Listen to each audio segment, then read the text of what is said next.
Hello, hello, bonjour et bienvenue à tous. Bienvenue dans la suite de nos previews de la saison NFL 2020. Un jour, une preview. Les Tennessee Titans sont au menu. Grégory Richard est là, bonjour. Bonjour à tous. Raoul Villeroy, bonjour. Hello, hello. Messieurs, aujourd'hui, on parle d'une équipe à 9 victoires et 7 défaites la saison dernière. Et alors, sachez que c'était la 4e année de suite qu'ils étaient pile poil à 9 victoires, 7 défaites. C'est l'anti-Jeff Fisher parfait. Ils ont perdu quand même plus de monde qu'ils n'en ont signé. Ils ont perdu Marcus Mariota, Dion Lewis, Delanie Walker, Jack Conklin, Jurel Casey, Cameron Wake, Wesley Woodyard, Logan Ryan, Tremaine Brock, Ty Smith, Ryan Suckup.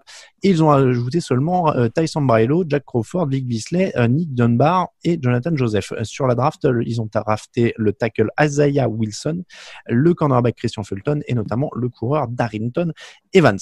Ils ont perdu donc beaucoup de monde. Est-ce que ça sent pas un peu mauvais tout ça pour une équipe qui quand même devrait, en théorie, est là pour confirmer une saison surprise? Parce que l'an dernier, c'est la belle surprise de l'année, la belle histoire. Ils vont en finale AFC en sortant les Ravens et les Patriots.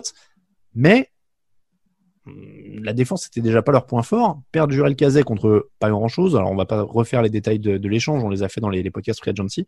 Greg, est-ce que ça t'inquiète, toi, ces mouvements-là, qui sont plutôt dans le sens des départs que des arrivées?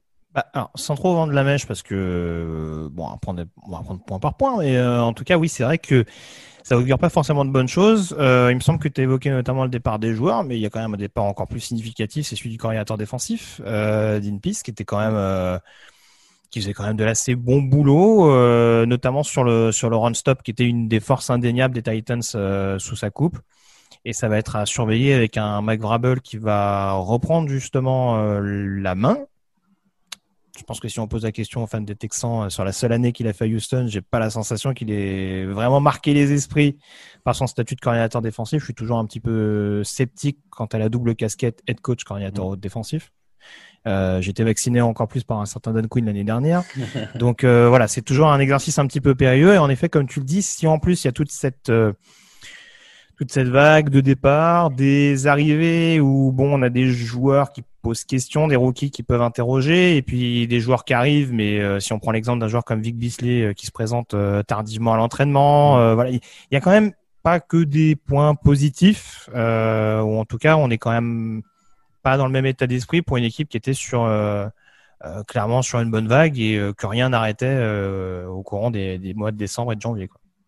Je me permets de préciser pour ceux qui découvrent éventuellement, et je m'excuse pour les bruits d'ambulance qu'ils doivent entendre derrière, je précise pour ceux qui découvrent, quand tu parlais du coordinateur défensif Dean Pease, on rappelle qu'il est passé avec succès aussi par les Patriots et les Ravens au cours de sa carrière. C'était vraiment une sommité dans son domaine. On va peut-être aller du côté du positif. En tout cas, pourquoi il pourrait confirmer, j'ai envie de commencer évidemment avec Derrick Henry, je suppose, 1540 yards, 16 touchdowns. Tout le monde l'adore, aucun problème là-dessus. Est-ce qu'on peut quand même se demander s'il peut continuer à ce rythme? Parce qu'il a touché quasiment 400 ballons l'an dernier, si on prend les playoffs en compte, 300 en saison régulière et un peu plus de 80 en playoffs.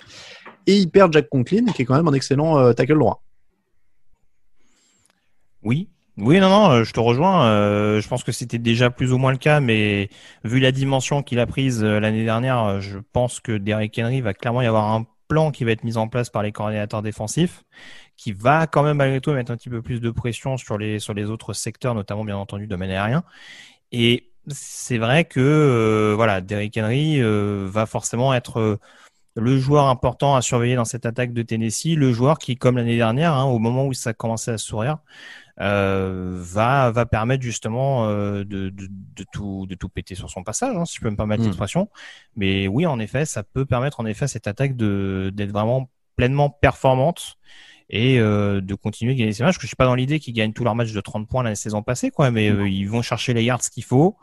Au moment où il faut, avec justement cette force et cette détermination. C'est ça aussi qui fait que Derrick Henry a été le symbole de Tennessee l'année passée, au-delà du profil qui peut paraître un peu unidimensionnel du bonhomme. Raoul, qu'est-ce qui te fait croire en cette équipe de Tennessee? Derrick Henry aussi?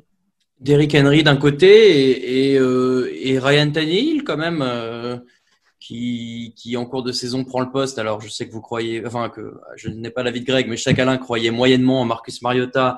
Bon, oui, il a fait le taf, il a fait mieux que ça, il a surpris et amené aussi avec Derrick Henry cette équipe quasiment au plus haut niveau. Donc, j'ai envie de croire qu'il est capable de reprendre ça.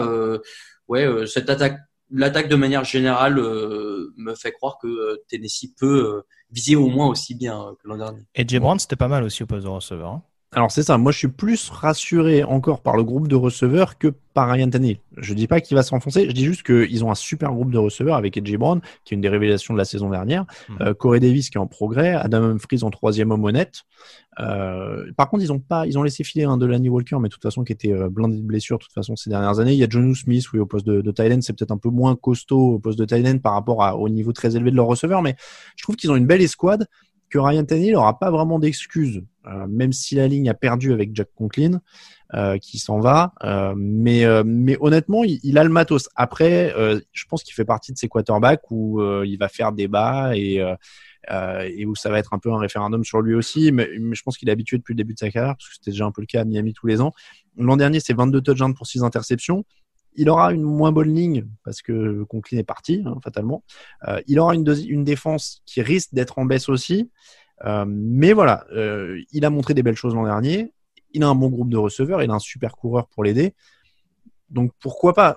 Moi, je grille ce que j'allais dire plus tard, mais c'est mon facteur X. Bon, c'est cliché, mais voilà, c'est vraiment le joueur cette année où on y croit pas, quoi. Greg, est-ce que toi, tu es Team Tannehill ou pas? C'est un joueur en effet qui peut être un bon game manager. Encore une fois, moi, ce qui m'inquiète quand même pour Tennessee, c'est que j'ai quand même la sensation qu'il était en méga sur-régime l'année dernière. C'est pas de dire que c'est un mauvais quarterback, c'est pas de dire qu'il va leur causer un nombre de défaites hallucinantes en 2020. C'est qu'à ce niveau-là, voilà, c'est limite touché par la grâce. Bon, après, voilà, il y a des jeux qu'il provoquait lui-même, des touchdowns qu'il allait chercher au sol, etc. Mais oui, en effet, tu le disais, il n'est pas forcément aussi bien protégé. Il y a le départ de Conklin. Moi, très franchement, un joueur comme Taylor Lewan, c'est pas le tackle gauche qui me rassure le plus depuis son arrivée en NFL. Je trouve qu'il est très irrégulier, en l'occurrence. Paradoxalement, encore plus sur le pass pro. Donc, c'est pas forcément ce qui me rassure un peu plus pour Tannehill. Voilà, je te rejoins, ça va clairement être un facteur X, mais oui, je suis pas totalement rassuré à l'amont de cette saison 2020 pour le quarterback des Titans. Bon, Raoul, toi, t'y crois alors, hein, Tannehill, tu nous as dit. Qui est derrière lui d'ailleurs? Tu mets un doute. Logan Woodside. Ah oui, Logan Woodside, oui. Okay. Oui. Donc a priori, ou le rookie Colt McDonald que j'aimais beaucoup, mais qui était quand même un bon lanceur de saucisses à Hawaï. Bon, le sort de saucisse à Hawaï. Dit comme ça, la formule est pas mal. Si tu veux, c'était un peu le Jameis Winston universitaire. C'est-à-dire... Ah. Oh, tu me fais. Non, on espère les blessures de personne. Mais j'aimais beaucoup ce quarterback, je revendique. On espère les blessures de personne, mais du coup, tu me donnes envie de le voir jouer. Ouais, on va aller voir ses highlights. Faut lui trouver un petit espace. Comment Cole McDonald. Très bien. Comme ça se passe comme ça. En plus, il a un nom super quand même. Voilà. Ah ouais, dans ses saucisses. Putain, bon, incroyable. Dans les motifs donc de crainte, on l'a dit, il y a la défense. Ils étaient 21e sur les yards encaissés l'an dernier. Je rappelle donc qu'ils perdent Jurel Casey qui était au centre de la ligne, Logan Ryan qui était quand même présent dans la couverture. Jeffrey Simmons est censé prendre la direction de cette défense, ou en tout cas de ce front seven, on est d'accord. Oui. Il a montré des capacités. Maintenant, la question, c'est de savoir s'il peut le faire. C'est aussi un facteur X quasiment, Jeffrey Simmons. Oh, je sais pas. Ouais, de là à le mettre facteur X, je sais pas. Il prendra sauf problème de blessure, parce qu'on sait que forcément c'est un antécédent qui est pas négligé. Hein. Déjà, le fait qu'il soit revenu plus tôt que prévu, c'était un quasi miracle pour Tennessee l'année dernière. Mais j'ai aucun doute sur le fait que mentalement, il soit capable de prendre le lead de cette défense, même si le départ de Jurel Casey, c'est pas quelque chose que tu compenses en quelques matchs. Ouais. Bon, après, tu l'as dit, on va pas mettre Vic Beasley leader vu qu'il s'est déjà pointé en retard à l'entraînement, donc c'est pas le recrutement le plus brillant pour l'instant. Ouais, non, c'est ça. Après, franchement, il y a des joueurs d'un point de vue leadership. Un Rashaan Evans au poste de linebacker, je trouve ça très intéressant. Je trouve qu'il a gagné en intensité justement sur ce deuxième rideau. Kevin Bayard au poste de safety, qui est devenu un leader naturel également. Le poste de corner, je suis un peu moins emballé parce que Malcolm Butler, on voit que pour l'instant, c'est quand même assez compliqué depuis son arrivée du côté de Nashville. Mais non, il y a des joueurs en effet capables de prendre la suite, même si ça va pas être évident. Quel est ton facteur X du coup? Mon facteur X, bah oui, Tannehill, c'est la réponse un peu bateau, mais ouais, enfin tout simplement la ligne offensive. Je trouve qu'elle est très irrégulière ces dernières années. Et voilà, l'année dernière tout s'est bien goupillé, elle a suivi la cadence globale, mais c'est quand même pas un groupe hormis Roger Saffold et dans une moindre mesure peut-être Ben Jones au poste de centre. C'est vraiment pas un groupe qui m'enthousiasme encore plus sur le pass pro et dans une année où un quarterback de confirmer. Raoul, ton facteur X pour les Titans. Greg l'a rapidement évoqué. Moi, j'aurais bien pris les cornerbacks et Malcolm Butler justement. Il joue aux côtés d'Adoree Jackson, qui lui fait un super boulot. Et lui, on sait qu'il a du potentiel. Il l'a montré à New England. Il a du mal à le montrer depuis qu'il est là. Mais je pense que s'il arrive à retrouver le niveau qu'il avait chez les Patriots, à eux deux, ça peut faire une super paire. Et ça peut peut-être booster un peu aussi cette défense qui, de manière générale, en a besoin. Donc moi, je dirais Malcolm Butler. Tiens, voilà. Malcolm Butler, bon, moi je l'ai déjà dit, c'est Ryan Tannehill. Du côté donc du calendrier, ça commence à Denver en altitude, ensuite on reçoit les Jaguars, direction ensuite le Minnesota, 3 réceptions à la suite avec les Steelers, les Bills et les Texans, semaine de repos en semaine 7, déplacement à Cincinnati, réception des Bears puis des Colts, déplacement à Baltimore puis Indianapolis, réception des Browns, déplacement à Jacksonville, réception des Lions et déplacement à Green Bay puis Houston. Pas évident, pas évident. Compter, mais ça fera 9-7. Ouais, moi, je vais descendre. Ouais, pour le coup, 9-7, ça me paraît pas irraisonnable. Cette division NFC Sud, elle me paraît, en dehors des Jaguars qui sont un cran en dessous, Colts, Titans, Texans, franchement, j'ai aucune idée de qui sort dans quel ordre. Ouais, c'est ça. Ils peuvent être premiers comme ils peuvent être troisième de la division pour moi aussi. Ouais, parce que Houston a moins de matos, mais a Deshaun Watson qui sort des miracles. Les Titans ont du boulot, ont des choses en attaque, mais doivent confirmer. Les Colts ont Philippe Rivers et pas mal de matos un peu partout. Donc, mais j'ai aucune idée de comment vont. Si tu veux, je l'ai pas mis en facteur X, mais c'est vrai que si tu prends l'exemple des Colts, je trouve qu'au niveau des lignes globalement, et des si, je pense qu'ils peuvent souffrir de la comparaison. Ouais. Parce que Jeffrey Simmons peut faire le boulot. Bon, il y a Daquan Jones, etc. Après, bon, encore une fois, je le répète, Jurel Casey, ça va être une perte non négligeable. C'est ce qui m'incite un peu, je pense, au mieux à les mettre à 8-8. Moi, je vais aller plus bas. Je vais même aller à 7. Je vais même aller à 7 parce que Denver, ça peut les surprendre en première semaine. C'était l'anti-Jeff Fisher. Bah oui. Là, c'est 7-9 bullshit, là. Ouais, mais du coup, ça s'arrête à 4-38. Non, ils peuvent prendre les Jaguars. Ils peuvent prendre même un Buffalo sur une journée. Cincinnati, Chicago, ça fait 4. Un des Indianapolis, ça fait 5. Cleveland, Jacksonville, ouais, 6-7. Oui, ça va tourner autour de 7-8. Pour moi, je vais dire 7. Je vais dire 7 parce que j'ai l'impression de donner tout le temps les mêmes sinon.